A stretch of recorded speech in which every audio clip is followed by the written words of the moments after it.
Donc merci à tous de vous être joints à nous. On va démarrer cette première table ronde. Donc compte tenu du niveau d'expertise présent, le plus dur, ça va être de tenir les temps de parole. Donc je compte sur vous, mesdames et messieurs les intervenants. Donc autour de cette table, nous avons le plaisir de réunir Morgane Sévenot, qui est responsable produit Fund Distribution chez Société Générale Security Services. Elle est également animatrice du groupe Fluestock OPC de France Postmarché. On a le plaisir également d'accueillir Caroline Derocle, Senior Product Manager, Division Client et Business Stratégie chez Euroclear. Gaël David est le Head of Custody Solution Products chez BNP Paribas Security Services. Il est également animateur du groupe de travail T+1 chez FPM et on a le plaisir de tous travailler ensemble sur ce projet. Jérémy Waki est Co-Global Head of Credit Trading chez Société Générale. Roland Prévost est Senior Business Development Manager Clearing Euronext. Et moi-même qui va avoir le plaisir d'animer cette table ronde, je suis chef de pôle métier transverse à l'Association française de gestion financière, l'AFG. Et je travaille sur les sujets IM, infrastructure de marché, innovation technologique, ce qui me permet de tous vous connaître et d'interagir régulièrement avec vous. Donc je ne sais pas si sur la présentation précédente, il y a un slide qui m'a marqué. C'était de comprendre les raisons du raccourcissement de la chaîne de règlement-livraison. On a vu qu'il y avait trois aspects. La réduction du risque, également l'efficacité opérationnelle, il me semble, et le troisième aspect, c'était justement la réduction du délai de traitement. On va voir si, au niveau des acteurs européens, ces raisons sont partagées. Et s'il y a des limites, pourquoi ces limites? Et pourquoi ça va être plus compliqué d'y arriver pour nous? Alors, la première question s'adresse à Gaël. Donc, les infrastructures européennes sont spécifiques, on l'a vu, notamment du fait de la fragmentation du marché européen. Donc, est-ce que tu peux nous dire en quelques mots les évolutions majeures du passage de T+1 aux US? Et en quoi un passage potentiel de T+1 en Europe constituera un bouleversement pour la chaîne de valeur? Bonjour tout le monde. Merci pour la question, Myriam. On a combien de temps, Pascal? En réalité. En étant plus sérieux sur la partie T+1 US, donc comme Pascal l'a déjà dit, très clairement, le marché américain est quand même beaucoup plus simple que le marché européen. C'est une première chose à avoir en tête. Il y a un ou deux exchanges, il y a deux CCP qui traitent chacune des éléments particuliers et la logique des CSD est aussi très ciblée entre la partie obligataire et ce qui est le monde non obligataire. Il ne faut pas oublier non plus que le marché américain est un marché en mode d'affirmation, à savoir le broker envoie ses informations et le custodian doit dire je suis OK, je suis pas OK, qui ne veut pas dire que ça ira au dénouement in fine, qu'il n'y a pas de pénalité de dénouement, si ça se dénoue pas, c'est pas forcément grave. Jusqu'à une certaine époque, on pouvait même faire du reversal si on s'était trompé sur l'affirmation. Ça a un petit peu évolué, mais c'est toujours possible. Et une fois qu'on dit ça, il faut aussi penser que la réglementation américaine a été faite en pensant aux Américains. Elle n'a absolument pas été pensée en pensant aux investisseurs étrangers, à ceux qui sont, on va dire, avant les États-Unis. Parce que les États-Unis, tout le monde l'aura remarqué, dans la journée financière, c'est limite les derniers marchés ouverts. Donc quelque part, tout s'est déjà passé avant eux et ils ne font que récupérer tout ce qui s'est passé en Europe ou potentiellement tout ce qui s'est déjà passé en Asie en termes de timing, ce qui aide un petit peu quand on veut gérer ses activités.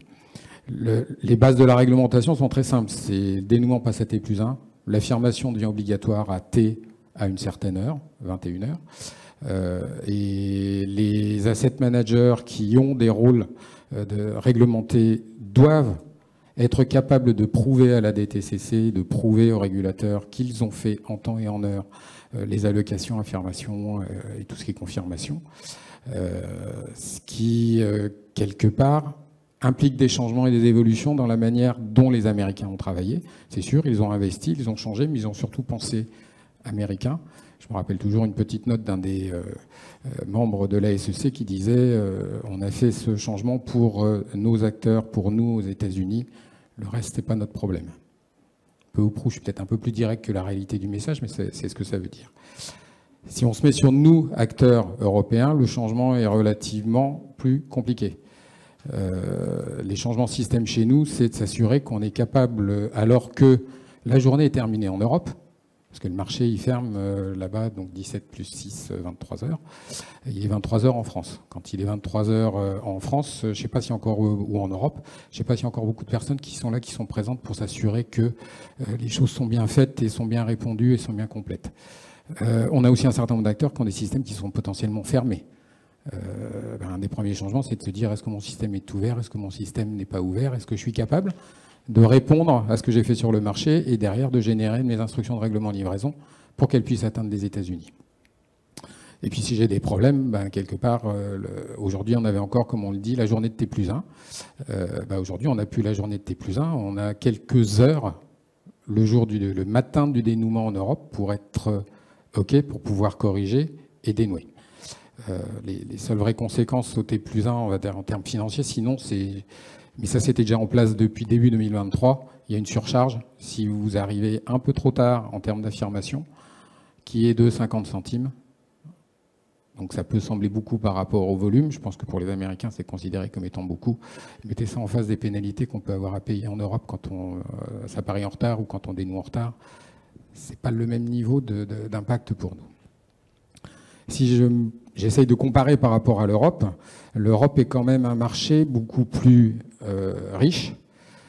Comme l'a dit Pascal, on a une trentaine d'exchanges, de MTF qui permettent de négocier sur les marchés. On a 18 CCP, dont certaines sont interopérables entre elles, ce qui implique aussi d'autres complexités. On a 31 CSD, on a 14 devises, on a même si on n'en parle que de 2, on a 3 ICSD, qui au total, les CSD et les ICSD sont interconnectés, liés ensemble. Tout ça est très fortement régulé depuis des années, ce que l'on considère comme étant très positif. On en est là où on en est aujourd'hui parce qu'on a une réglementation forte, parce qu'on a été, on va dire, drivé par nos régulateurs pour arriver à avoir un marché qui est solide, qui est efficace, qui limite les risques, qui impose de part maintenant des pénalités de travailler de mieux en mieux. Mais on a toujours cette petite journée entre T et T+2 qui nous permet de gérer un bon nombre des problèmes. On est dans un monde multilisté, on est dans un monde multiclearé, on est dans un monde multi-CSD interconnecté. Et ça concerne tous les acteurs chez nous. Ça concerne les investisseurs, les asset managers, les asset owners par leurs mandataires ou s'ils gèrent en direct. Les brokers, ça va être avec leurs compensateurs, ça va être avec les CSD, ça va être avec les chambres de compensation. Si on ne prend que la base de notre activité, à savoir j'achète sur le marché ou je vends sur le marché et je veux voir mes titres partir et le cash arriver, ou je veux voir les titres arriver et le cash sortir. Alors, ça semble simple.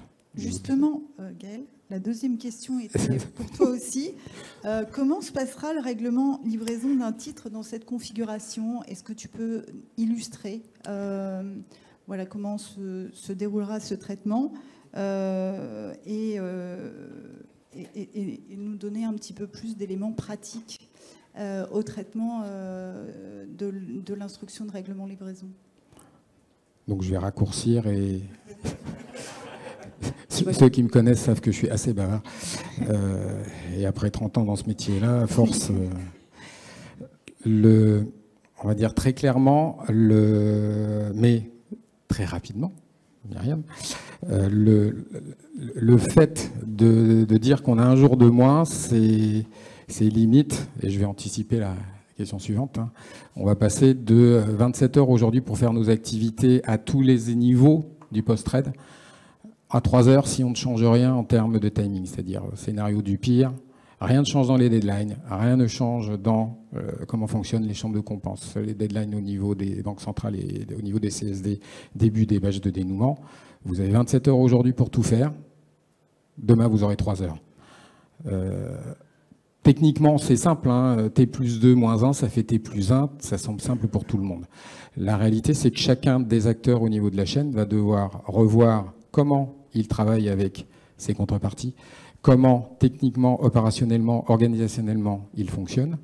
De faire ça pas en ne pensant pas qu'à son petit monde, mais en pensant aussi avec le reste de l'écosystème avec lequel il est interconnecté, comme Jérôme l'indiquait tout à l'heure. Et une fois qu'on a dit ça, si je me limite et que je rajoute, on fait du prêt emprunt, on gère du collatéral, on crée des fonds. Les fonds, ils sont adossés à un actif. L'actif, il est adossé au marché. Mais le fonds en lui-même, les parts, elles sont créées. Et comment on va gérer les deux? Les ETF, qui sont in fine des fonds, mais qui sont des fonds qui sont négociés clearés, donc ils seront soumis à T plus 1, d'une manière ou d'une autre, parce qu'ils sont visibles sur un marché, parce qu'ils sont réglés livrés dans un CSD en Europe. Tout ça pour dire que c'est pas simple. Ça va impliquer énormément de monde. Il faut qu'on travaille tous ensemble, il faut que les infrastructures de marché nous aident, nous participants, mais que nous aussi on aide les infras de marché à dire ce qu'on serait capable de faire, de ne pas faire. En exemple, aujourd'hui, les chambres de compensation envoient les informations pour qu'un clearer se réconcilie, il est 20h, 19h30. Si le marché démarre, le dénouement démarre à 20h, comment on fait pour envoyer au broker les informations pour que lui se réconcilie et soit sûr que ce qu'il a face à nous est bien égal à ce qu'il a fait face à ses clients. Donc voilà, c'est juste pour dire. Merci beaucoup, Gaël. Donc ça nous permet de faire la transition avec Caroline. Donc on sait qu'Euroclear s'est très tôt impliqué sur le chantier T plus 1. Et donc c'est un petit peu la même question. Pour commencer, quel est le message principal que Euroclear souhaite passer à la fois par rapport au changement de T plus 1 US, mais également sur un hypothétique changement T plus 1 européen? Alors, tout d'abord, sur le T plus 1 US, Euroclear a été impacté en tant que groupe au niveau d'Euroclear Bank et des CSD. Donc, ça nous a donné l'occasion, je dirais, de mettre un pied dans le T plus 1, puisqu'on a dû, au niveau du groupe Euroclear Bank, par exemple, regarder on a été très impacté sur les discussions sur les processus d'affirmation. Il y a aussi une nouvelle fenêtre de dénouement. Et puis, pour les CSD IS, qui dénouent aussi des transactions en T plus 1, il n'y a pas eu trop d'impact puisqu'on va rester en T plus 2, mais il y a quand même eu des discussions sur les sujets des OST. Voilà, je pense qu'ils seront abordés dans la suite de la conférence. Cela étant dit, sur le T plus 1, plus globalement, donc on participe à un certain, comme vous tous, des nombreux groupes qui sont créés sur le sujet. Et donc notre implication en tant qu'infrastructure de marché financier, c'est de contribuer à ces groupes, notamment ça reflète notre volonté de concours, de contribuer à des marchés plus efficients et de participer à l'effort. Alors, bien sûr, il y a des impacts qui sont très nets chez nos participants. Gaël t'en a un petit peu parlé. Au niveau des CSD, le message que je voulais passer, on dit souvent que ça va être neutre parce qu'on fait déjà du T plus 1, puis T0. Certes, les systèmes sont déjà capables de traiter ces dates. Néanmoins, si jamais il y avait un changement de la journée opérationnelle, dont on ne connaît pas aujourd'hui l'ordre de grandeur, ça pourrait être aussi très impactant pour les CSD. Voilà. On pense également qu'il y aura probablement des bénéfices à long terme qui vont l'emporter sur les difficultés, mais une fois que l'ensemble des changements sera répercuté dans tout l'écosystème. Et peut-être dernier message clé, c'est un message d'inclusion, de coordination. puisque en Europe, ça sera sans doute, je parle au conditionnel, hein, peut-être, plutôt qu'au futur, de vrai, ça serait un chantier d'envergure, et donc qui nous semble vraiment clé d'avoir une démarche inclusive, c'est-à-dire intégrer les spécificités de chacun, et également d'insister sur la coordination. Tu l'as dit, Gaëlle, hein, 31 CSD, 18 CCP, je crois, voilà, plusieurs pays, et donc il sera clé d'avoir une démarche coordonnée et très très bien organisée. Merci Caroline. Une autre question pour toi. Tu as évoqué les bénéfices. Donc, est-ce que tu peux nous en dire un petit peu plus sur les bénéfices du passage d'un T+1 en Europe, et notamment des bénéfices pour l'investisseur final? Parce qu'on a du mal à les identifier pour le moment, que ce soit au niveau des dépositaires, mais aussi des gens d'actifs. Tu peux nous en dire un peu plus là-dessus?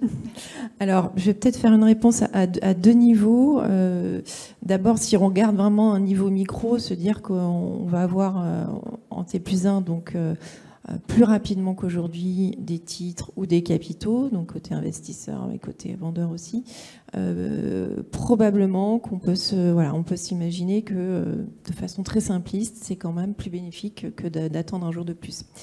Voilà, cela étant dit, si on regarde, nous, notre vision des bénéfices, quand on dit qu'on pense qu'il y aura des bénéfices, c'est parce qu'on regarde les choses à un niveau plutôt macro, et donc on pense qu'il y aura une réduction des risques systémiques, qu'à terme, il y aura probablement une amélioration des processus, notamment en amont du règlement livraison, donc tout ce qui est affirmation, rapprochement, etc. Et puis on pense aussi, puisque je dirais que le train a démarré, la marche est lancée, que si l'Europe passe à T+1, il y aura sans doute une harmonisation entre les marchés développés, et que ça peut apporter à l'ensemble de l'écosystème des bénéfices. On reste prudent quand on parle de bénéfices, parce qu'on sait très bien on anticipe très bien qu'il faudra aller avancer très très prudemment, de façon à ce que tout le monde puisse faire des investissements adéquats. On sait que ça va coûter sans doute, ça va pas être gratuit. Et puis surtout que chacun puisse améliorer ses processus pour préserver l'efficacité du dénouement, sur laquelle on travaille tous depuis quelques années d'arrache-pied, et donc ça, c'est vraiment la priorité. Et qui est plutôt, on travaille depuis plusieurs années, c'est plutôt un système efficient aujourd'hui en Europe, avec notamment le régime CSDR. On peut s'appuyer sur un système de règlement livraison qui est robuste, qui est efficace, avec une diminution graduelle des suspens, me semble-t-il. Donc c'est vrai qu'on a aussi cette difficulté pour justement identifier à ce stade les bénéfices concrets qui vont pouvoir se présenter du fait de cette réforme. Alors Roland, je me tourne maintenant vers toi. Même question pour Euronext. Quel est le message principal que vous voulez faire passer, à la fois concernant la réforme T+1 aux US et une réforme potentielle de T+1 en Europe? Alors, bonjour et merci pour cette question. Côté Euronext, c'est vrai qu'en France, on est surtout connu pour être la place boursière. Depuis un peu moins de temps, on est aussi connu comme chambre de compensation, mais finalement, sur T+1, là où on va être le plus impacté, le plus concerné, ça va être sur notre activité CSD, avec notre activité, notre solution Euronext Securities, qui est présent sur 4 places en Europe, donc Lisbonne, Milan, Oslo, Copenhague. Donc c'est sur tous les aspects, mais surtout sur ces aspects qu'on regarde T+1 de très très près, et depuis un petit bout de temps. Nous, globalement, T+1, on le voit d'un côté plutôt positif. On est plutôt supportif dans le principe. C'est-à-dire déjà, court terme, on le voit comme une opportunité de, disons, davantage moderniser, automatiser nos process, surtout côté CSD, mais aussi côté clearing. Mais même moyen, long terme, on comprend tout à fait les bénéfices que pourrait avoir T+1 pour l'industrie. On comprend que ça peut réduire les coûts de funding pour les clients. On comprend que même en règle générale, ça va réduire le capital à monopoliser pour tous les acteurs. Et côté clearing, eh bien, on voit complètement que ça nous donnera l'opportunité de baisser nos initial margins pour nos clients. On a commencé à faire des estimations où, dans un cadre T+1, on pourrait, sur le marché action, réduire de 15 à 30% nos marges. Donc, sur cet aspect-là, on comprend l'initiative, on voit un intérêt et on est plutôt supportif. Après, bien évidemment, le plus gros impact ne va pas être sur nous, ça va être surtout sur les custodians. Mais ce qu'on peut dire, c'est que le jour où nos clients seront prêts, nous, on sera prêts. Après, bien évidemment, il y aura énormément de travail, ça va être long et complexe. Et comme on l'a tous dit, ça va être beaucoup plus long et plus complexe de l'implémenter en Europe que ça ne le sera aux États-Unis, pour les raisons de fragmentation qu'on a déjà rappelées. C'est pour ça que je pense que le mot d'ordre dans la préparation de cette initiative, ça va être vraiment la coordination. Donc nous, de notre côté, on doit se coordonner non seulement avec nos homologues d'infrastructures de marché, trade et post-trade en Europe, mais aussi et surtout, on doit se coordonner avec les participants, nos clients, notamment les custodians, qui vont être énormément impactés. On pense aussi que cette coordination, ce travail de consultation, il ne doit pas être restreint à la zone MiFID. Il doit englober aussi d'autres marchés de l'espace économique européen qui, eux aussi, seront impactés. Je pense au marché suisse, je pense au marché norvégien, surtout au marché UK, tout simplement parce que nos clients, et je parle pour nous tous, eh bien, ils sont aussi actifs sur ces marchés-là. Et donc, ces acteurs, ils devront s'aligner finalement sur le modèle qu'on va mettre en place en Europe. Donc je pense que c'est nécessaire aussi de penser à eux. Après, sur la partie CSD, en effet, il y aura un gros challenge pour pouvoir adapter T+1 sur tous les CSD, mais il faut savoir aussi qu'on a des outils en Europe qui vont faciliter l'adaptation de T+1 sur ces CSD. Je pense notamment à T2S, qui je pense, aura une place clé dans ce projet. Mais bien évidemment, faudra observer tous les aspects, tous les segments de marché, tous les métiers, parce que potentiellement, sur certains domaines, on pourrait imaginer que T+1, ça va être plus une complication qu'une solution. Si on regarde par exemple le marché des ETF, le marché des ETF, la majeure partie, ils sont multilistés sur plusieurs places en Europe, présents sur plusieurs CSD. Quand on pense à un market maker qui a un gros travail de réalignement cross-CSD à faire dans son activité de tous les jours, est-ce qu'il va réussir à faire la même chose demain en T+1 ? Quand on va penser aussi au marché des SMEs, PME, ETI, qui enfin, en règle générale les valeurs moins liquides, on a aussi des apporteurs de liquidités qui aujourd'hui ont besoin d'un peu de temps pour aller sur le marché des prêts-emprunts et trouver ces titres de manière à les livrer en temps et en heure. Un T+1, qu'est-ce que ça va donner ?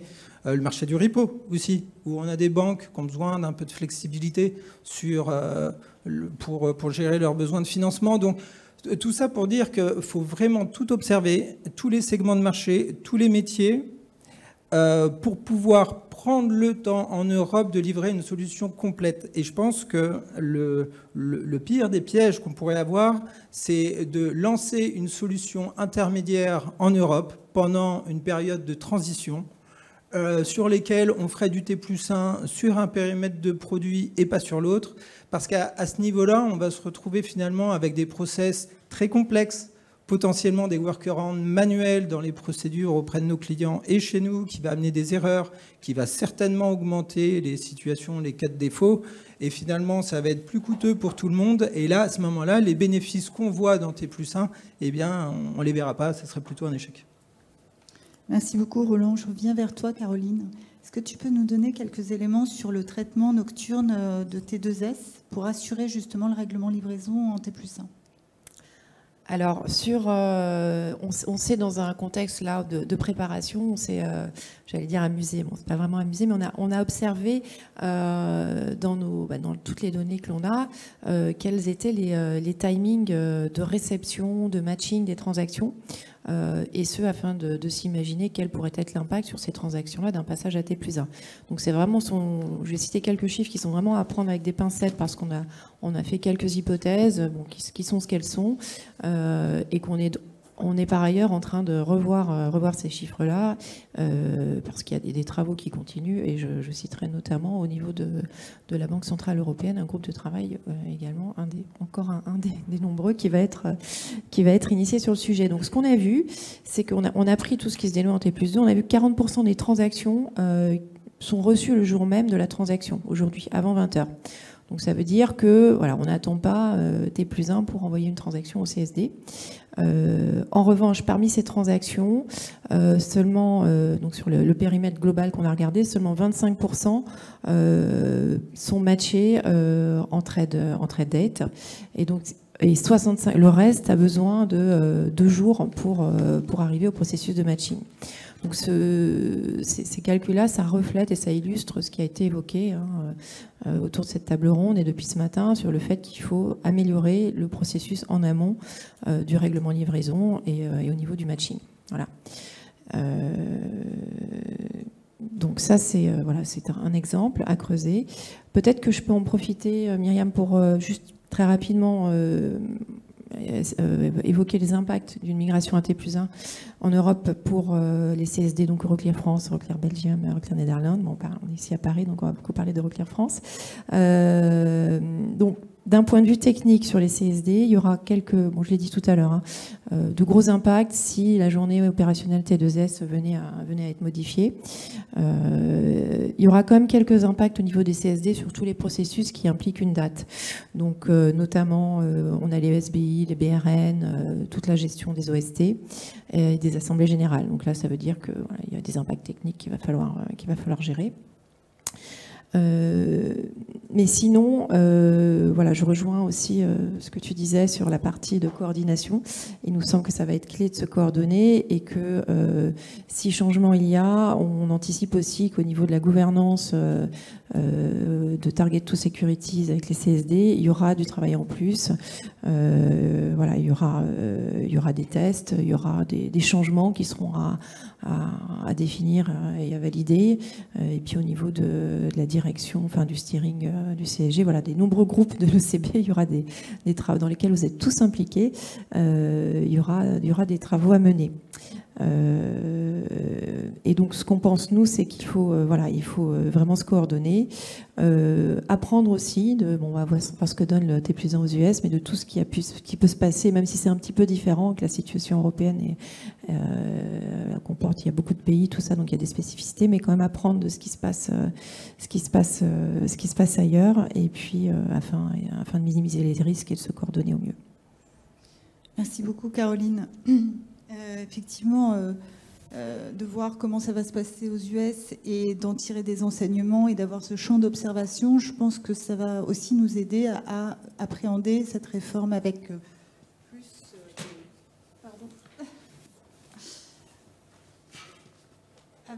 plus de sérénité, en tous les cas avec une meilleure préparation.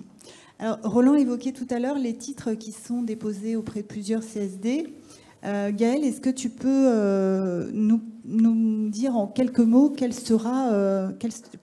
est le sort qui leur sera réservé à ces titres déposés chez plusieurs CSD? Alors, je vais vraiment le faire en quelques mots.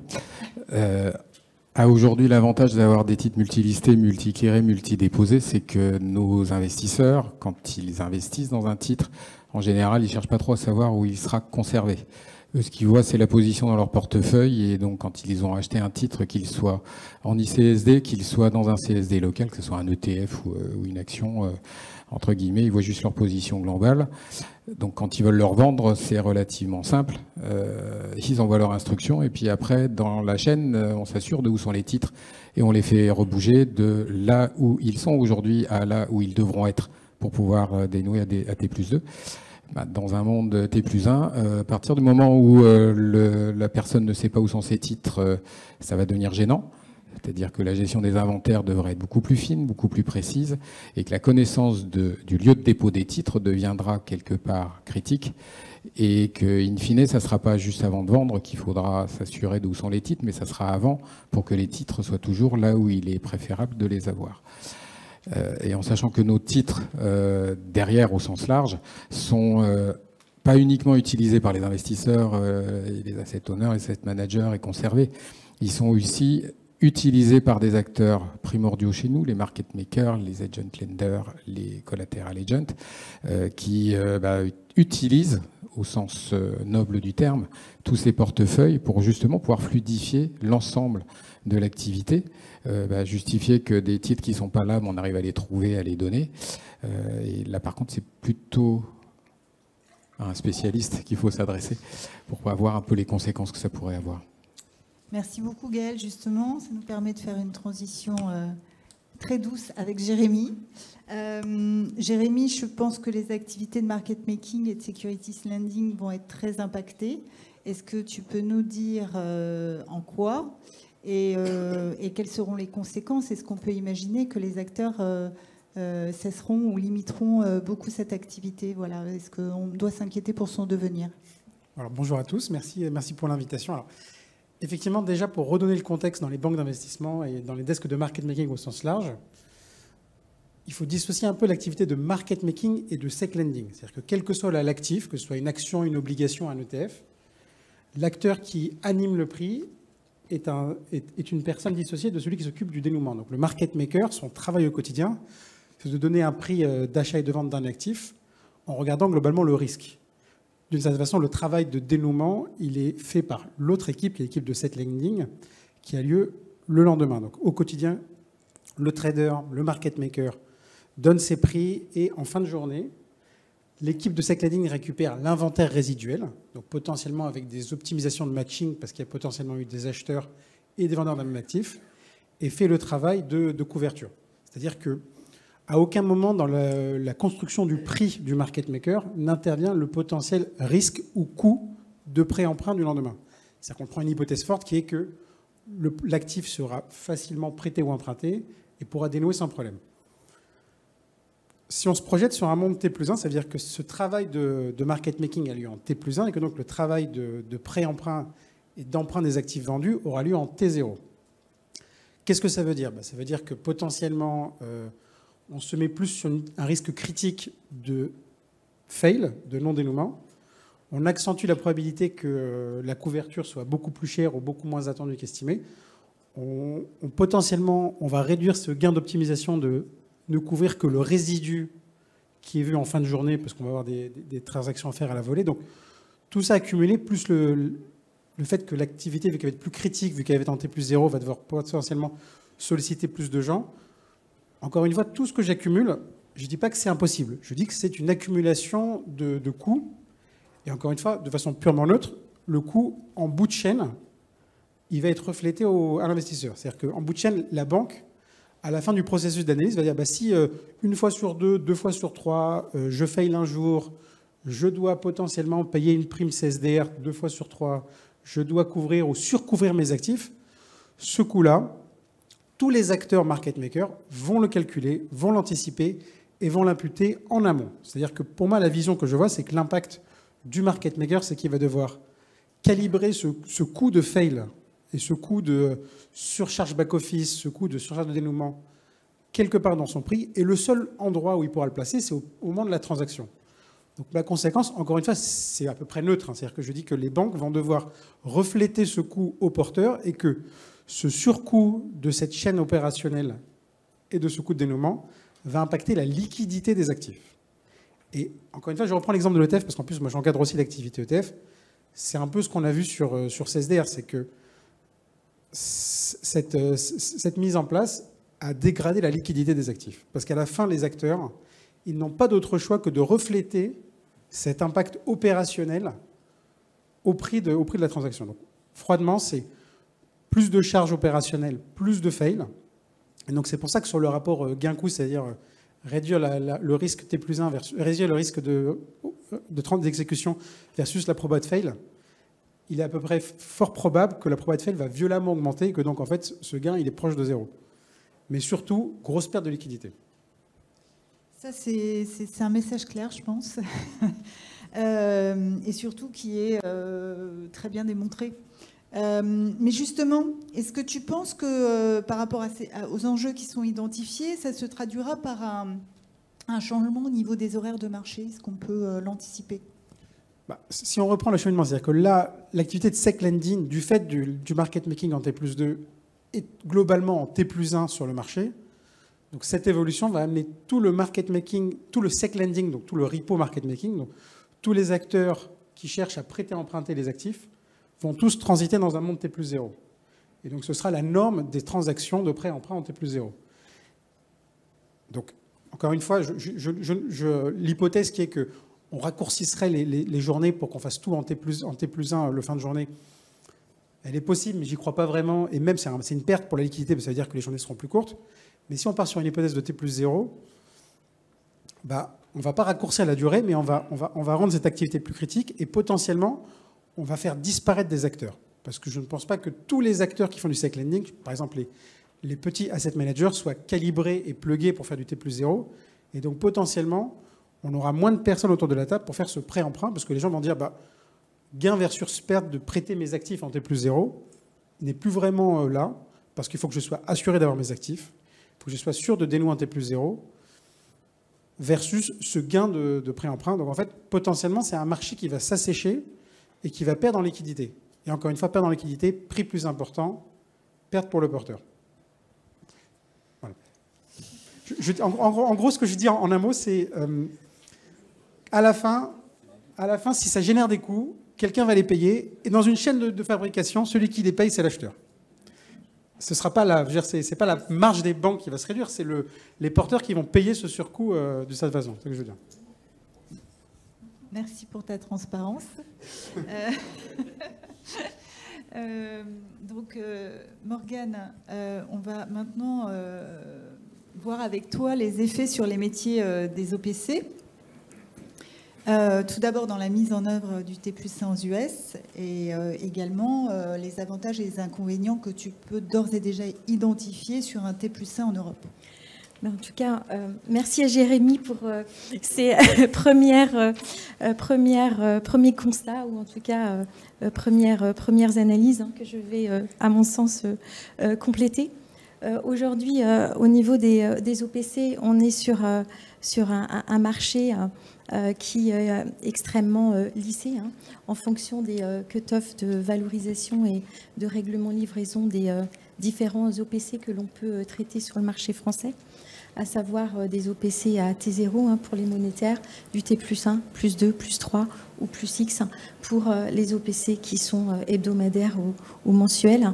Et donc, il y a vraiment un lissage dans la réalisation des tâches qu'effectuent les valorisateurs et les équipes qui gèrent le règlement livraison des OPC. Avant de parler de T+1 en Europe, faisons un zoom sur la mise en place de T+1 aux US. En France, peu de fonds français sont indexés à plus de 50 ou 80% sur des actifs américains.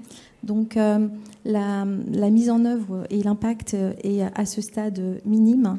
Et nos sociétés de gestion, même si elles nous ont sollicité pour analyser avec nous, valorisateurs ou centralisateurs, le sujet, ce qu'on peut voir, c'est que par rapport au nombre d'OPC qui auraient pu être impactés et au volume d'ordre traité, peu ont décidé de modifier leur cycle de valorisation et de règlement livraison.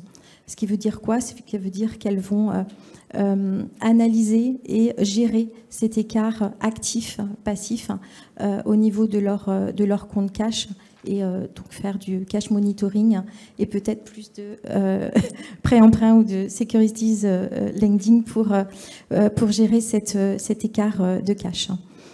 Ça, c'est pour la partie, je dirais, fonds vanille ou mainstream. A contrario, par contre, sur les produits ETF, il y a bien eu une analyse un peu plus approfondie des sociétés de gestion et une volonté plus importante d'aligner l'actif et le passif. Donc, un bon nombre de nos sociétés de gestion sont venues nous voir et nous ont demandé d'aligner l'actif et le passif, qui est donc passé pour certains fonds à T+1. T+1 sur les souscriptions rachats en gestion de passif, voire pour certaines sociétés de gestion, T+1 sur les souscriptions et T+2 sur les rachats.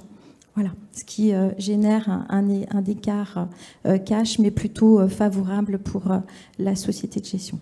Voilà.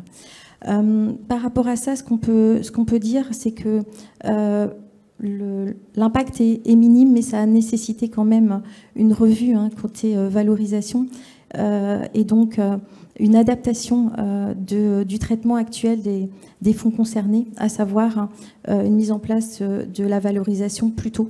Alors soit via des traitements de nuit, soit plutôt des traitements dès 7 heures le matin pour pouvoir produire la valeur liquidative un petit peu plus tôt. Voilà. Donc ça, c'est côté valorisation. Et puis, souvent, ces fonds étaient à T+2 en termes de cycle de règlement livraison. Et donc, comme l'a dit Gaëlle tout à l'heure, le centralisateur et les TCC qui passent des ordres de souscription rachat avaient 24 heures pour gérer le règlement livraison. Là, ils n'ont plus que quelques heures pour gérer ce règlement livraison. Donc, il y a eu une demande des centralisateurs pour recevoir la valeur liquidative au maximum à 12h30 à T+1 afin de pouvoir régler, livrer l'ensemble des souscriptions rachats avant 16h. Voilà, la deadline marché de T2S sur le marché primaire est à 16h. Voilà, ce qui laisse vraiment peu de temps pour gérer ces opérations. Donc voilà pour le constat de T+1 aux US. Et puis pour continuer donc par rapport à T+1 en Europe, ce que je dirais et qui confirme ce qu'a dit Jérémy, c'est que on voit que bénéfices et coûts ne vont pas être supportés par les mêmes acteurs de marché.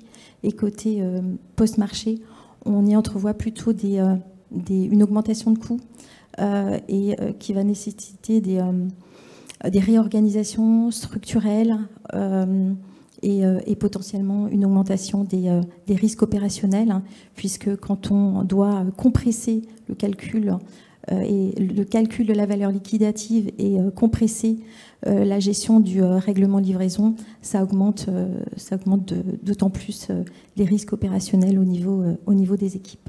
Voilà. Merci beaucoup Morgane. J'ai une dernière question pour vous tous, parce que c'est un aspect qu'on n'a pas beaucoup abordé, c'est l'aspect humain. En termes de potentielle délocalisation des équipes, puisqu'on sait que les traitements vont obliger à s'adapter à des horaires dont on n'a pas l'habitude, qui ne correspondent pas à une journée traditionnelle de bureau. Est-ce que vous les avez identifiés? Est-ce que vous pouvez nous en parler un petit peu? Alors, en tout cas, côté valorisation, c'est un sujet qui a été évoqué par cet acteur. Il y a déjà des localisations ou délocalisations des calculs des valeurs liquidatives.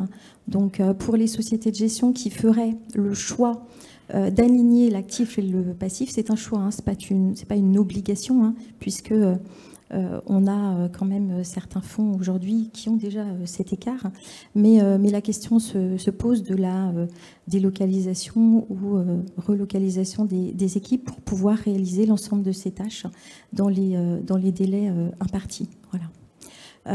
Et puis en termes, que ce soit en termes humains ou en termes d'entité, aujourd'hui, que ce soit côté valorisation ou centralisation, on a encore un peu de manualité, on a encore des acteurs alors manualité sur les opérations, des opérations qui sont reçues limite du cut-off, soit parce que ce sont les dernières opérations après l'envoi de la dernière vacation SWIFT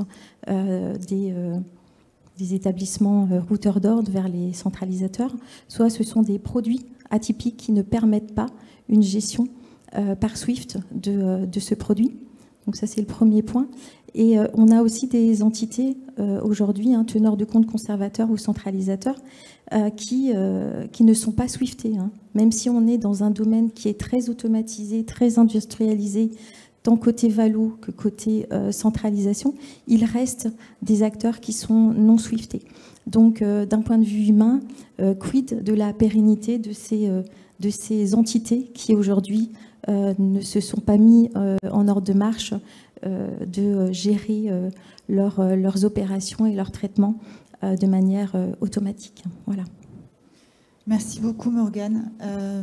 Je voulais tous vous remercier pour ces éclairages très pédagogiques, je crois, et très clairs. Donc, je retiendrai quelques mots-clés: inclusion, coordination, temps. Voilà, et puis beaucoup d'interactions entre les différents acteurs de l'écosystème pour mener à bien tous ces projets.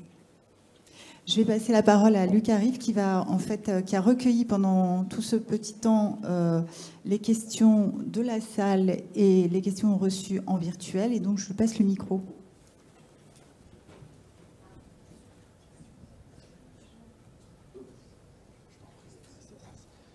Est-ce que dans la salle, il y a des personnes qui ont... Est-ce que dans la salle, des personnes ont des questions?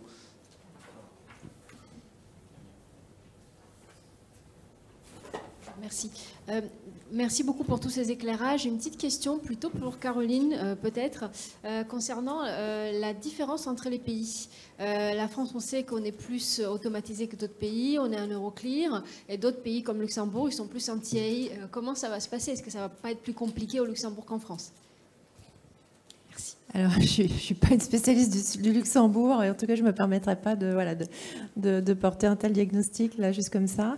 Mais je pense que ce point de différence des pays européens, il est clé, en fait, et il caractérise la situation en Europe, avec de nombreux pays, de nombreux CSD. Donc, il y a quand même une plateforme commune qui s'appelle T2S, mais il y a encore des spécificités locales, des acteurs qui travaillent de façon plus ou moins automatisée. Donc, je pense qu'il faut que le mot inclusion et coordination que tu as recité, Myriam, il va être sans doute clé pour mener à bien cet éventuel projet.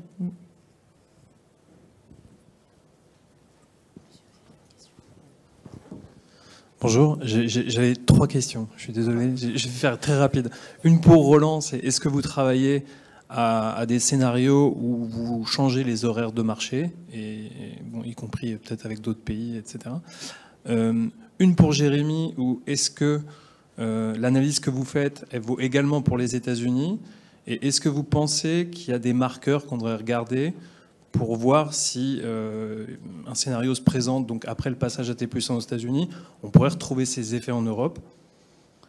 Et la dernière, c'est aujourd'hui, si on part de l'hypothèse que finalement c'est bien qu'il y ait un délai entre l'achat et le dénouement pour bénéficier des effets de netting, finalement, donc, il faut un temps avant de faire du règlement de livraison. Est-ce qu'il y a un temps optimal, ou est-ce que c'est entre T+2 et T+1, c'est un petit peu moins, c'est entre les deux, voilà. Merci. Donc, je commence sur les périodes de session de trading. Alors, clairement, Jérémy l'a bien dit, réduire la session de trading, on ne le voit pas comme une solution. Jusqu'à présent, et on n'a pas attendu le Covid pour ça, on a fait en sorte qu'on puisse avoir un service de négociation qui soit adéquat aux besoins des investisseurs particuliers. Les investisseurs particuliers, ils ne peuvent pas traiter en journée, ils travaillent. On parlait des ETF. Sur les ETF, il se trouve qu'un bon nombre de volumes est fait en marché OTC. Donc là, en l'occurrence, on parle avant tout d'une activité institutionnelle. En bourse, on est sur plus de 20% des volumes qui sont faits par le retail. Alors, si on dit à tout ce retail, alors maintenant, vous ne pourrez plus travailler à partir de, je ne sais pas, 15h, 16h, je pense que ça va être un petit peu compliqué. Ceci dit, on va quand même devoir faire certains efforts sur certains marchés où, justement, on avait développé des systèmes d'horaires étendus. On a des segments de marché sur Euronext, mais à vrai dire, tout le monde le fait en Europe, tous les exchanges et MTF. On a des solutions, toujours pour le retail, qui permettent de négocier sur des actions, sur des ETF jusqu'à 20h30, 22h, etc. Donc ça, c'est des solutions qui sont relativement récentes, qui étaient innovantes et qui été plutôt successful jusqu'à présent. Et là, bien évidemment, il y a un problème opérationnel qui va se passer, parce que si on maintient des night time of settlement à 20 heures avec un cycle T+1, eh bien, comment on va faire pour continuer la négociation jusqu'à 20h30, 22h? Donc là, en effet, ça fait partie des impacts qu'on regarde, parce qu'on se dit que potentiellement, on va devoir revoir notre copie. Mais de là à reprendre les horaires de la trading session traditionnelle jusqu'à 17h30 en France, je pense véritablement que pour l'investisseur particulier, et Dieu sait qu'on a besoin de l'investisseur particulier sur le marché et dans l'écosystème, ce ne serait pas une bonne solution d'après moi. Je ne sais pas si j'ai répondu à la question. Merci.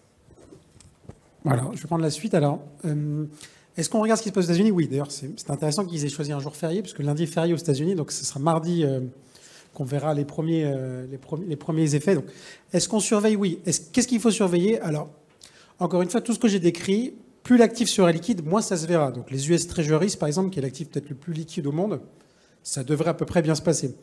Encore une fois, là, si on prend le parallèle avec les obligations en Europe, vu qu'il y a une panoplie d'obligations, ce sera nécessairement moins liquide état par état. Donc, ce qu'il faut surveiller, c'est effectivement la dégradation de la liquidité. Mais encore une fois, parce que j'ai même pris le parallèle des ETF, où comme les ETF, ils sont un peu quasiment aujourd'hui en T+1, parce qu'il y a cette histoire de livraison des actifs qui a lieu le lendemain, et qu'il y a eu cet impact de CSDR où beaucoup d'acteurs ont dit que ça va complexifier. On le voit déjà, ce que je vous ai décrit. C'est la perte de liquidité, l'écartement des bid offers et le nombre de fails. Vous regardez les ETF en Europe, vous voyez que ça se dégrade. C'est pas bon. Et à la fin, c'est en deux temps. C'est d'abord le nombre de fails augmente parce que les gens n'y arrivent pas. Et ensuite, les acteurs de marché répercutent ces costs aux clients via le bid offer. Donc, l'impact sur le bid offer des actifs, c'est nécessairement dans un second temps, après une recalibration de tous ces coûts-là. Donc on ne va pas le voir tout de suite. On ne va pas voir tout de suite dès mardi matin les US Treasuries côté 2 centimes plus écartés. Mais c'est quelque chose qu'on peut surveiller de façon continue. La dernière question, c'était quoi? C'était...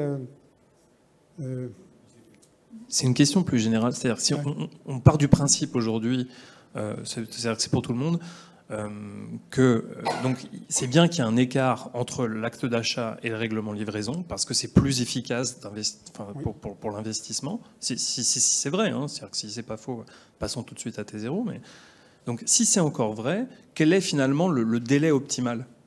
Alors, c'est pareil, c'est que quand je vous ai décrit que d'avoir un jour, ça a deux avantages. Un, c'est que ça évite toute la situation de j'ai annulé la transaction, elle n'est pas dénouée, je ne l'ai pas. Et deux, ça fait une espèce de gain de netting. Ces deux choses-là, c'est juste des gains pour le porteur à la fin, parce que c'est des choses-là qui vont améliorer le coût d'exécution. Si on n'a plus de gain de netting et qu'on porte un risque de fail ou de non-dénouement, encore une fois, tout ça est possible, c'est juste plus cher. En gros, tout ce que je viens de dire sur le résumé, c'est juste plus cher, quoi. Tout est possible, ce qu'on vient de décrire, c'est-à-dire que potentiellement, une couverture à la volée, c'est envisageable. De dire qu'à chaque fois qu'on fait une transaction, le sec lender devra l'emprunter dans la foulée. C'est un business qui est envisageable. Mais ça veut dire qu'on perd l'optimisation de l'inventaire, on perd les situations où, entre-temps, la transaction est annulée. Et toutes ces situations de perte, c'est des gains de liquidité qui seraient répercutés sur le porteur. Ensuite, est-ce qu'il y a une solution in-between, genre un jour et demi, et puis à midi, on arrête? Ça me paraît compliqué, parce qu'encore une fois, toutes les normages dont on parle me semblent en overnight, quoi. Damien, pour ne pas te nommer, entre T+2 et T+1, aujourd'hui à T+2, on parle de settlement efficiency et on est encore aujourd'hui en train d'analyser qu'est-ce que l'on devrait améliorer pour améliorer notre taux de dénouement. On sait qu'on a des problèmes sur plusieurs axes, sur plusieurs typologies de titres, sur plusieurs acteurs, et que c'est quelque part aujourd'hui déjà très important, à titre personnel, avant de dire qu'on passe à T+1, d'être certain que le T+2, on le fait de manière idéale, très propre, et avec un taux de fail qui serait, on va dire, idéal par rapport à ce que l'on voit aujourd'hui. Entre T+2 et T+1, quand tu réduis, comme j'ai dit tout à l'heure, c'est de 27 heures à 3 heures pour faire la même chose. Aujourd'hui, c'est non envisageable, en exagérant un peu, si on veut viser le batch de dénouement. Sauf à dire que tous les acteurs revoient complètement, et c'est... je vais prendre juste l'image que je voulais essayer d'aborder tout à l'heure, mais notre monde financier aujourd'hui, du trading au règlement livraison, c'est un jeu de dominos. Les dominos, ils sont positionnés d'une certaine manière, ils ont un certain espace. Quand on en fait tomber un, le suivant tombe, et on a des bifurcations, on a des embranchements, et on a des choses qui se regroupent. Ça, aujourd'hui, ça fonctionne plutôt bien à T+2. Et on sait qu'on voit qu'on a des petits moments où il y a du blocage. Prenez 3 dominos, vous les espacez, vous appuyez, il y a le bon espace, tout va tomber. Vous prenez les 3 dominos, vous les rapprochez un petit peu, essayez de pousser le premier sans forcer. Ça va se bloquer. Donc c'est une réflexion vraiment sur tout notre écosystème qu'il faut voir, te dire si c'est T plus 0, T plus 1, T plus 1,5, j'y crois pas. Parce qu'il faut aller dénouer, il faut faire la compta et tout ce qui s'ensuit. C'est un peu... c'est l'expérience qui nous dira là où c'est le mieux. Et même aux États-Unis aujourd'hui, je pense qu'on va s'en rendre compte au fur et à mesure, à partir du 28, les choses qui n'ont pas été faites. C'est maintenant qu'elles vont arriver. Les problèmes sur les recalls, les problèmes sur les fonds, les problèmes sur le fait que les investisseurs étrangers, ils vont avoir de toute façon, alors je ne sais plus quel taux tu as indiqué, si c'était dans les 80-85%, en réalité c'est 99% pour les PB américains. Eux, de toute façon, c'était relativement simple, et puis ils n'ont pas le choix, ils doivent tout netter, tout dénouer, tout clearer, donc ils arrivent le plus tôt possible, sinon ils ratent ces fenêtres-là. Les autres, on est quand même largement sous les 70%, voire 60%. Et les stats faites par DTCC aujourd'hui, elles voient que ça s'améliore. Il y aura certainement un bond à compter du 28, mais c'est l'expérience qui nous permettra de voir ce que ça donne. Et juste... On parle du T plus 1 US. Il ne faut pas considérer que T plus 1 Canada, Argentine et Mexique, c'est la même chose que les US. Sauf pour les titres qui sont réglés livrés aux États-Unis, bien sûr, parce qu'ils vont suivre la même logique. L'Argentine a un fonctionnement qui est différent de celle du Canada, qui est différent de celle du Mexique. Quand on parle de T plus 1, on parle de T plus 1 d'un pays, de son fonctionnement. On change la date et l'écosystème doit changer. En Argentine, il n'y a rien indiqué. Il fait déjà du T0, du T1, du T2. Ils disent juste... Il y en a certains qui passeront à T plus 1 dans ceux qui étaient à T plus 2, mais c'est au choix de la chambre de compensation, donc c'est même pas quelque chose d'imposé avec un scope très large. Bon, Mexique, j'ai pas trop suivi. Canada, c'est un marché à matching. Il n'y a pas de pénalité. Aujourd'hui, on peut parier jusqu'à minuit T plus 1 soir pour être dénoué à T, enfin pour pouvoir être dans les clous du régulateur. Demain, c'est 3h59, 59 secondes. Vous arrivez à 4h10, vous allez quand même vous dénouer. Mais vous aurez le radar du régulateur qui va vous tomber dessus.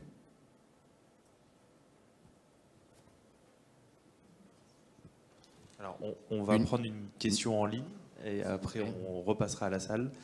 Donc, une question de Lionel Dananché qui est: quel impact T plus 1 en Europe peut avoir sur la cotation multilistée des valeurs?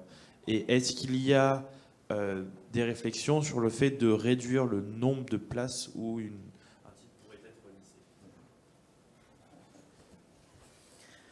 lissé? Alors, c'est vrai qu'il y a un point dont on n'a pas parlé, c'est quel est l'impact en Europe suite à l'implémentation de T plus 1 aux US. On parle bien de ça, avec les valeurs multilistées. Non, de façon différente. La question est sur une potentielle réduction des places de cotation des titres. Moins sur la partie multilisting US-Europe. Oui, bon, après, c'est vrai qu'on en a déjà parlé de cet aspect-là, mais en règle générale, T plus 1, ça va être un gros challenge en Europe, principalement à cause des problèmes de fragmentation. On a parlé de la fragmentation CSD. Il existe aussi en Europe une fragmentation trading qui est gigantesque. Spécifiquement pour les ETF, parce qu'on a ce phénomène de multilisting, un peu sur les actions, parce qu'on a certaines actions qui sont multilistées en Europe. Bien évidemment, les problématiques qu'on aura en T plus 1, c'est avant tout, selon moi, les problématiques de réconciliation cross-CSD. Avec T plus 1, ça va nous laisser beaucoup moins de temps. Est-ce qu'on peut réduire cette fragmentation? Alors ça, c'est un chantier qu'on a depuis des années, voire même des dizaines d'années. Je peux parler pour Euronext pour dire que nous, c'est ce qu'on cherche à faire, bien entendu. On veut avoir un carnet d'ordre central, commun, du moins sur tous les pays Euronext. On cherche à harmoniser notre solution CSD sur nos marchés où on a des CSD mis en place. Après, c'est un très très grand chantier, bien entendu. Je ne sais pas si quelqu'un d'autre avait quelque chose à rajouter là-dessus.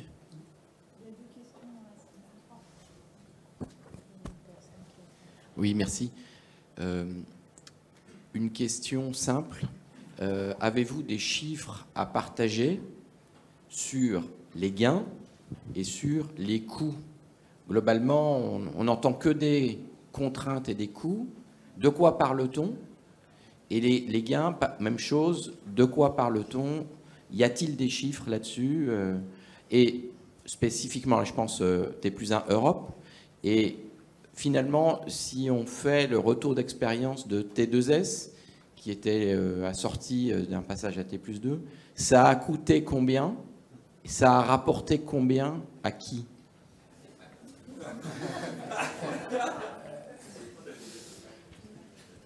Ça a rapporté au CSD, non? Non, Caroline, c'est une blague. Quand on a fait la réponse au Call for Evidence, un Call for Evidence, c'est censé être quelque chose avec des chiffres. Très clairement, on s'est posé la question avec toutes les personnes qui ont contribué d'arrache-pied. Je ne vous donnerai pas le nombre d'ateliers, le nombre d'heures qu'on a passé pour travailler dessus. Et quand on s'est dit, qu'est-ce qu'on peut mettre comme chiffre? Qu'est-ce qu'on peut prendre comme benchmark? Qu'est-ce que l'on peut prendre comme... Est-ce qu'on dit, on va passer de T+3 T+2? On va dire, c'est la même chose, passer de T+1 T+1. Au bout de 2 minutes de réflexion, on a dit, bon, on enlève celui-là. T2S, est-ce que c'est quelque chose qui nous a permis qui nous permettrait d'estimer? T2S, il faut juste avoir en tête que pour pas mal d'acteurs, ça a été transparent. Ils passaient par leur CSD, ils ont continué à passer par leur CSD. Les investissements ont été relativement limités. Ils ont créé un DCA et compagnie, donc ça a touché principalement ceux qui étaient acteurs. Ça a plus fortement touché ceux qui ont décidé d'être directs au niveau de T2S et d'implémenter l'ensemble de l'infrastructure associée et d'en payer les coûts. Donc quelque part, utiliser T2S comme benchmark pour dire ma connexion T2S au niveau d'un participant, et je parle bien de participants, acteurs multi-européens et compagnie, non, ça ne sera pas comparable à ce qu'on va faire avec un passage à T+1. Et ça limite à la partie règlement livraison. Là, quand on prend un autre exemple, settlement discipline, la mise en place de la settlement discipline, quelque part, ça a beaucoup touché T2S, les CSD, les premiers participants qui sont collés au CSD, aux ICSD, parce qu'ils se prenaient tout et quelque part, il fallait qu'ils arrivent à redistribuer. Et puis derrière, au fur et à mesure, les acteurs, c'est beaucoup plus, on va dire, simple en termes de prise en compte des effets. Là, c'est du début à la fin de la chaîne et donner une estimation. Alors je sais que ça ne plaît pas forcément. Si on prend le scénario du pire, on change juste le chiffre 2 à 1. On ne change aucune date, aucune deadline, aucun process. Aucune logique, à part des investissements monstrueux au niveau IT, au niveau de tous les acteurs, des investissements humains, de la délocalisation, des nouveaux outils. C'est sûr, ça va nous obliger à innover, à inventer, mais c'est in fine une refonte complète de notre fonctionnement actuel. Aujourd'hui, on est très séquentiel, avec des choses qui peuvent tourner en même temps, mais on est séquentiel du début à la fin. Là, on ne pourra plus être séquentiel. C'est pour ça que pareil, on n'a même pas répondu au T+0. T+0, c'est encore autre chose, et le T+0 atomique et la blockchain, n'en parlons même pas. Ceux qui ont essayé sont revenus dessus. J'ai pas répondu à ta question, je suis désolé.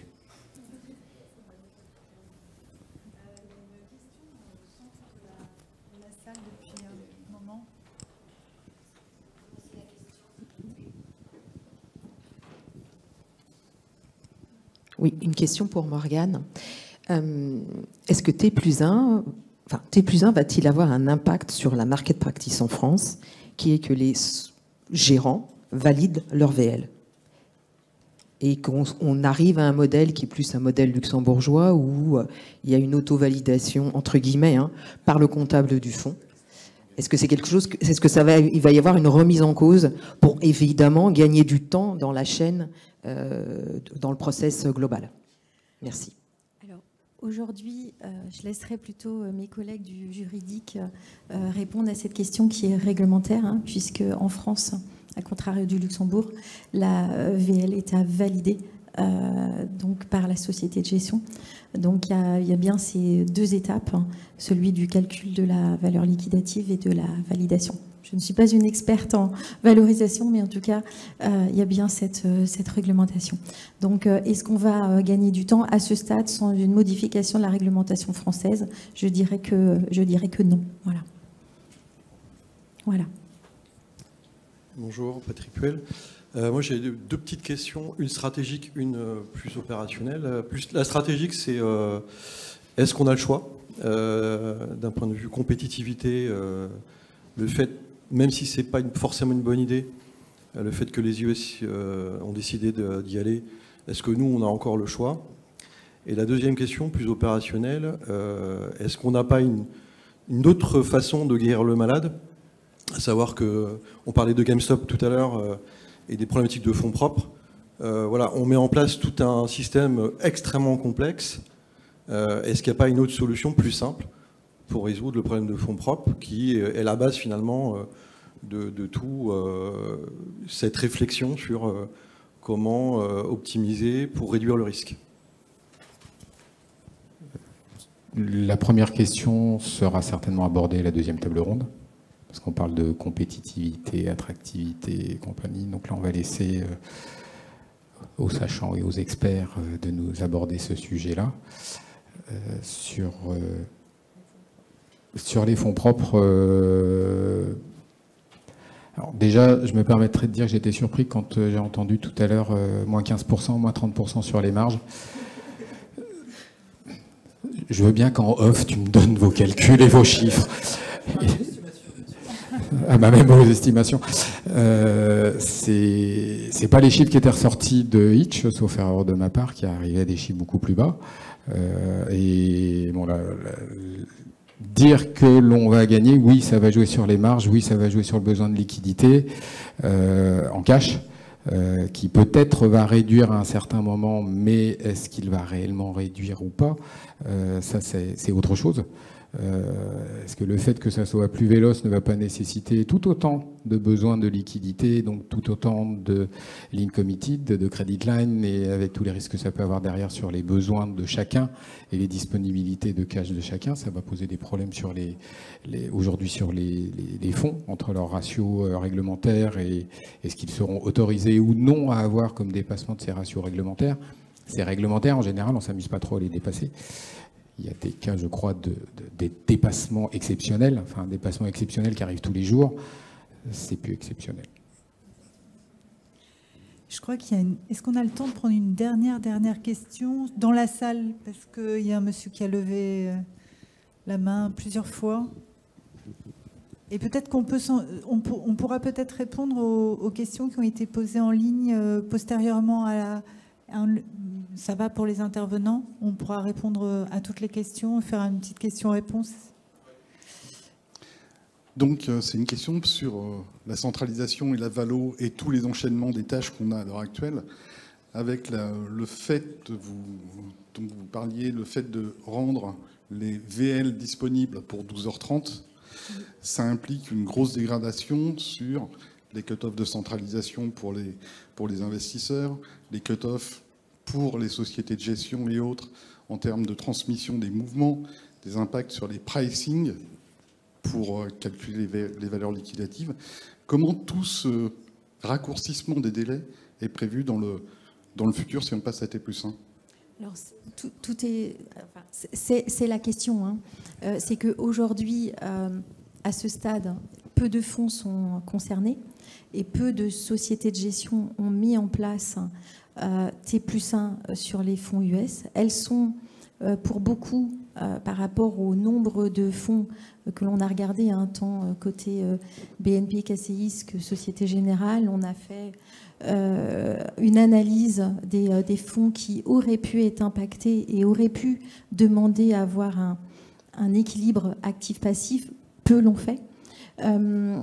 Par contre, effectivement, pour celles qui ont décidé de le faire, ça nécessite donc un calcul de la valeur liquidative plus tôt, calcul de valeur liquidative qui a été revu avec chacun des valorisateurs pour se mettre en ordre de marche pour calculer cette VL soit la nuit, soit très tôt le matin pour certaines entités dès 7 heures afin de recevoir cette valeur liquidative et qu'on a souhaité recevoir côté centralisation avant 12h30. Pourquoi 12h30? Parce que, comme on l'a dit tout à l'heure, le délai de règlement livraison de la centralisation est à 16h. Ça nous laisse seulement 3h30 pour gérer l'ensemble des souscriptions rachats traitées sur ces produits-là. au lieu d'une journée de plus. Donc c'est vrai que demain, si beaucoup de fonds européens décident, mais c'est un choix des sociétés de gestion, d'aligner actifs-passifs, ce sera monstrueux.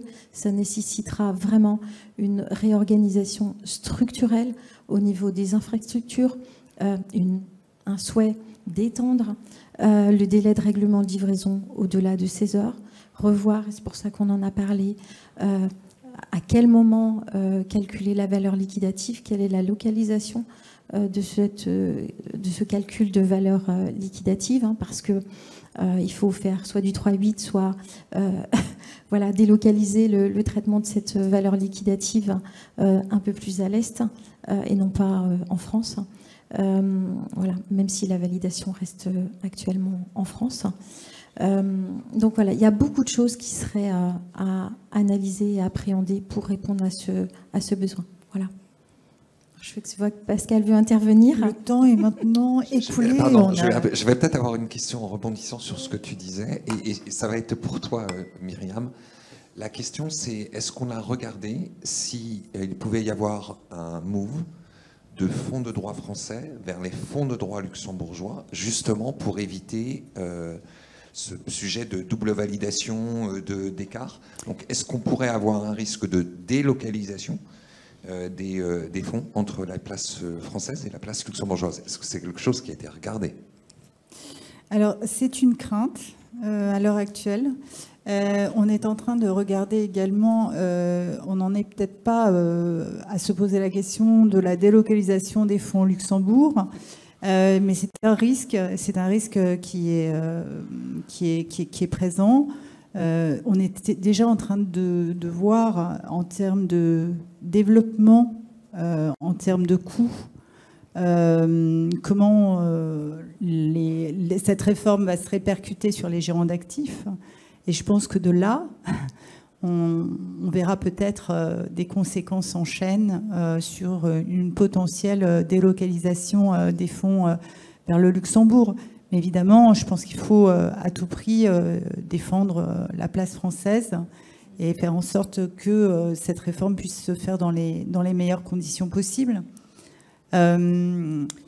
Voilà, donc il nous faut du temps, il nous faut réfléchir également à rationaliser les coûts au maximum et peut-être qu'effectivement, en se coordonnant et en restant très à l'écoute les uns des autres, on arrivera peut-être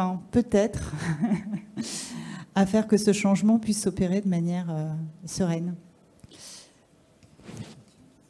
Je pense que le temps est maintenant écoulé. Tout à fait. Alors, on a une dernière question en ligne, mais qu'on adressera finalement sur la seconde table ronde. Donc, c'est pour mettre un peu l'eau à la bouche. Mais en prenant en compte que le marché européen est différent du marché américain, notamment sur les sujets de matching irrévocable ou même de mise en place d'un régime CSDR, finalement, quelles sont les principales motivations européennes pour passer à T+1 ? Merci à tous.